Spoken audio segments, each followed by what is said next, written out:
Hi, my name is Autumn Anthony, and I am tapped in with Marketing Mentality Podcast, and I am a brand partnership lead for Blavity Inc. Yeah. So it's kind of interesting. I was thinking about this. Like, I always have to pitch brands, so this is kind of funny. Like, I'm kind of pitching myself today, and I was like, oh, this is a little different. One day, somebody was like, explain it like you're explaining it to a 5-year-old.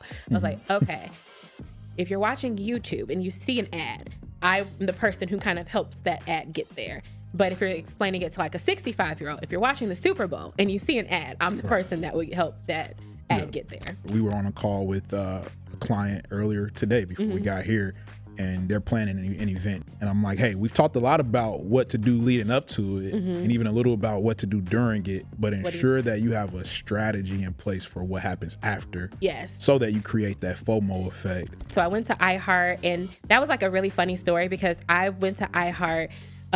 Jasper Hagen, I know he was just on this. That's my brother's best friend growing up. He actually one day my brother was like, I think y'all do the same thing. I called him. He was like, oh, I'm going to make you come here. Got the job. Got a phone call the day before I was about to leave. And that said, hey, please, I hope you didn't quit yet. We're in a hiring freeze. I've been to different places, but a lot of times, a lot of those places have a lot of the same clients, especially when you're in multicultural. Yeah. And my thing has always been, and that's something I actually learned from like Lewis a long time ago. Yeah. They're gonna, you are the brand too, to an extent. So you have to uphold that. So like, you don't really want someone to have a bad customer experience with you. What is one thing you learned from each company that you worked with, right? The Okay. BT, the Essence, and now what are you learning with Blavity? Okay, that's a good question.